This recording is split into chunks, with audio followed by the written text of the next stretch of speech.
So we are very excited to be here in Nakuru today to be launching Bundle ya Wakulima.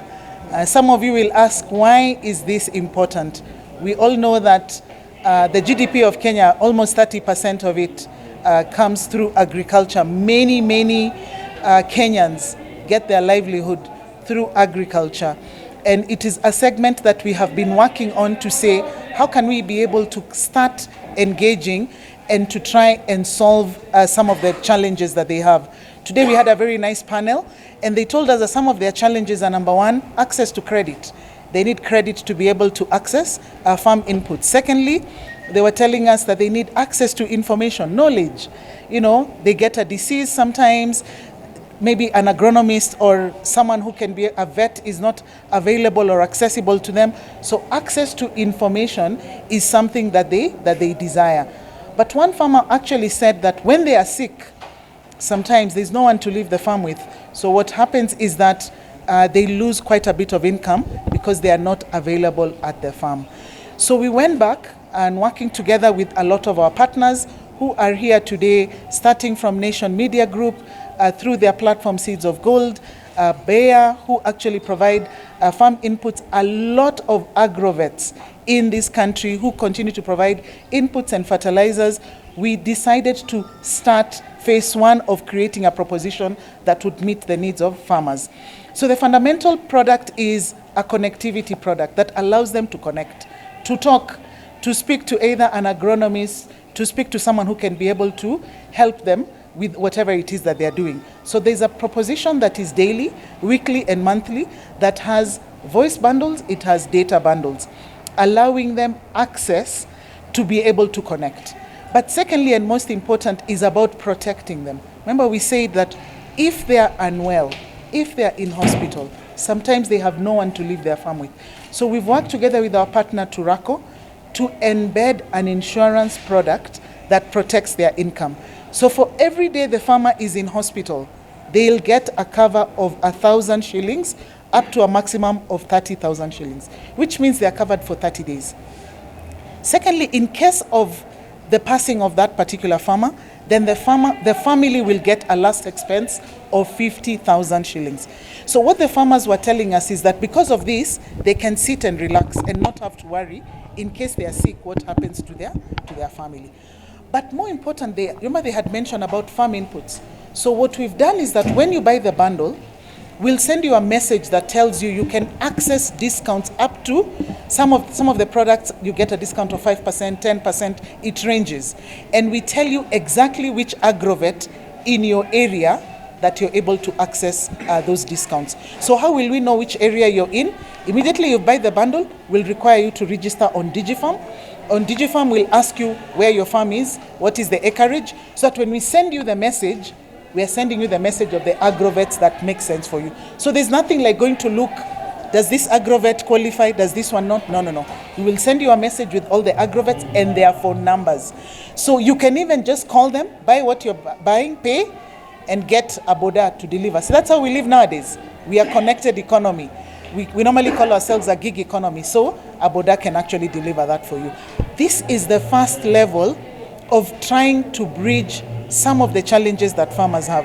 Remember, one of the things they said is access to information. We have a WhatsApp channel where they can be able to ask questions. It is AI enabled, embedded with a lot of information. Access to this WhatsApp channel is free. It comes as an add-on service. So speaking to the farmers, they have said today they're quite excited because one, they've been educated. Secondly, they have seen an opportunity to engage with Safaricom in a way that allows them to actually grow their income. So this is just the beginning. One of the big programs that we continue to run at Safaricom is fertilizer subsidy. So this will come to embed that particular service. Last year, 600,000 farmers got access to fertilizer subsidy. We would want to increase that this year to almost double that number. So for us, we're excited. It's a great opportunity to engage with farmers, and I think the future is just bright about this engagement. Any questions? So currently the bot is in Swahili and English. One of the things that we had shared with the farmers, which we will share with them as well, is how they can be able to claim in case they are sick in hospital. We have said we don't want them to go to any office. So we've given them a number which they have saved. All they'll need to do is send some details, basically their ID and the receipts from the hospital and the discharge form on this WhatsApp channel, and they'll be able to get their refunded to their M-Pesa. So we want the refund process to be simple. We don't want the farmer to suffer in this process. Pre-launching in 3 counties. So we started in Kirinyaga, went to Bomet, now we are here in Nakuru. And the reason is we want to learn as much as possible so that by the time we do the national launch, we have improved the product. One of the feedback we got today as I was discussing was the 500 per day was too low. So today, here in Nakuru, we have changed that to 1,000. So it's 1,000 a day for 30 days. Previously, it was 500 a day for 60 days. 500 is too low. So we've made that change here, getting feedback from customers. So the idea is to continue to get feedback and improve the product. Yeah. So it's a build up to the national launch. Yeah. I think we've gone a little bit wider. What we try to do is to look at Nakuru and the neighboring areas so that we don't make the farmer have to travel too far. So remember, on our database for DigiFarm, we currently have about how many farmers?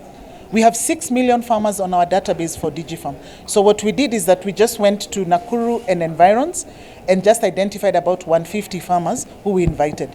But on our platform, we have 6 million farmers. So it means for us to reach those 6 million farmers, we have to use digital channels.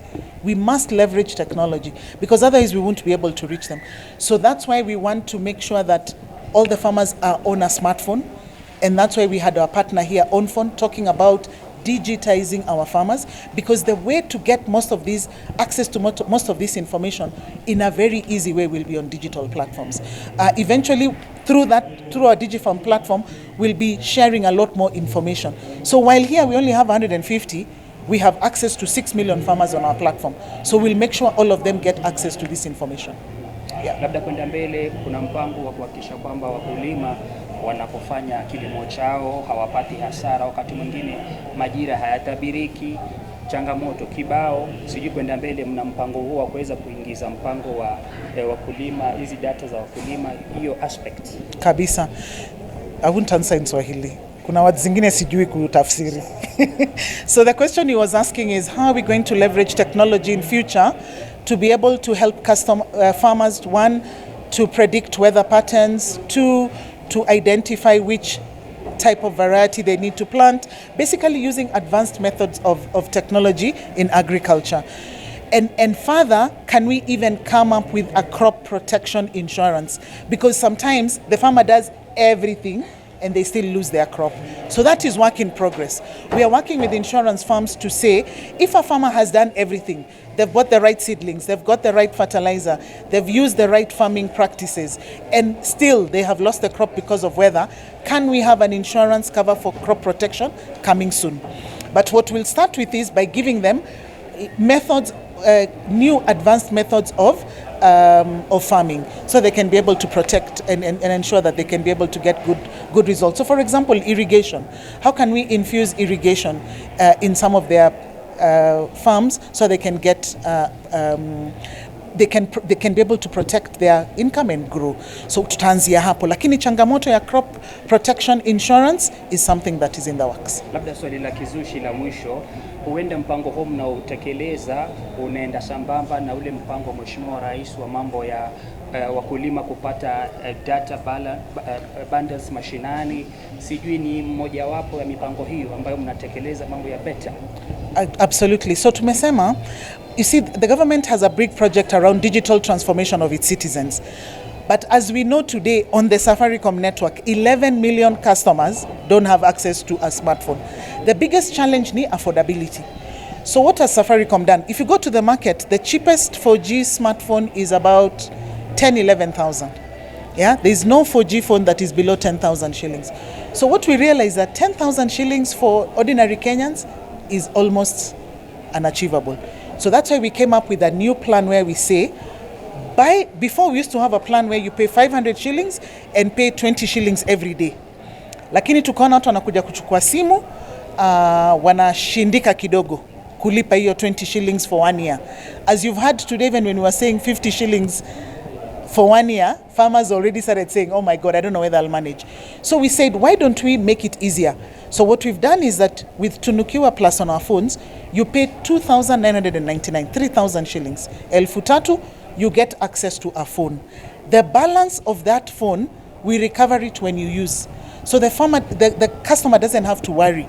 But at the back of it, as you use the phone, there's a way in which we use that bundle you've bought to split between the device and the bundle.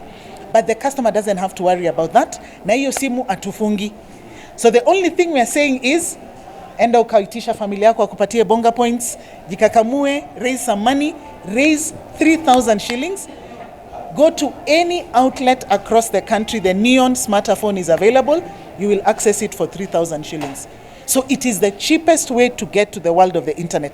Sasa kishafika hapo, ndio tumekuja na bundle ya Wakulima. Which bundle is the right bundle that now, apart from the bundle, inakupatia all these benefits that help the farmer. So it's just one way to help that government agenda of digitizing its citizens. Labda jina lako? Naitwa Fauzia Ali from Safaricom. Asante sana.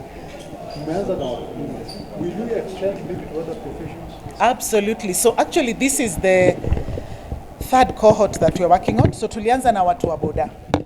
Our first bundle to create was bundle ya boda.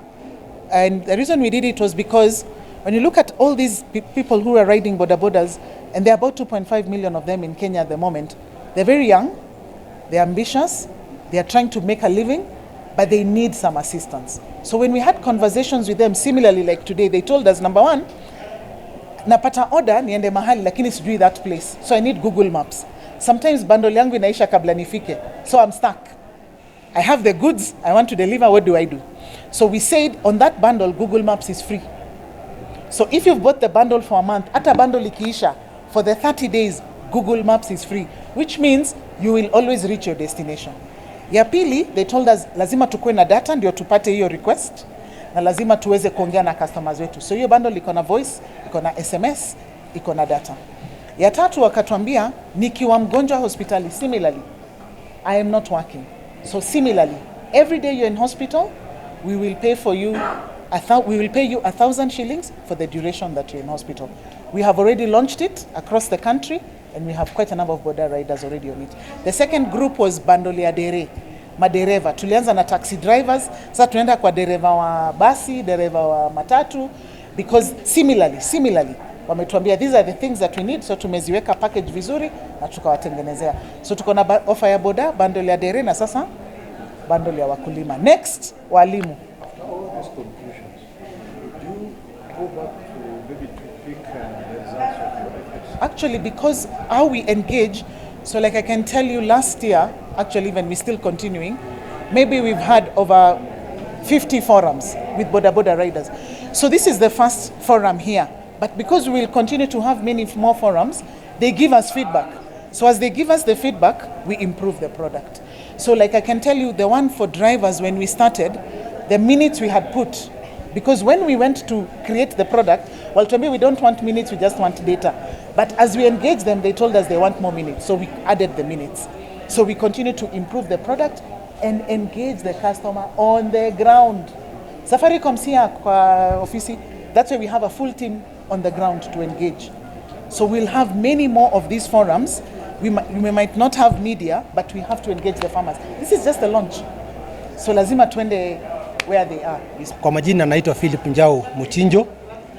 Mimi ni mkulima na pia ni kiongozi wa cooperative ya New Molo, cooperative ya viazi. Na ninalima viazi sana sana wakati huu, lakini mimi ni mkulima wa vitu karibu vyote.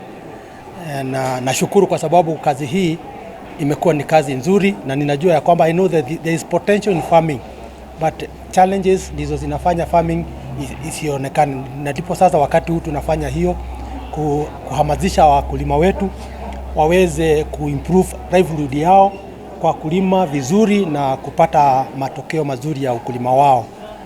Challenges ambazo tuko nazo, Safaricom imejaribu kutuaddress na mradi huu ambao wameuleta wa DigiFarm, ambapo wametusponsor na inputs mwaka huu.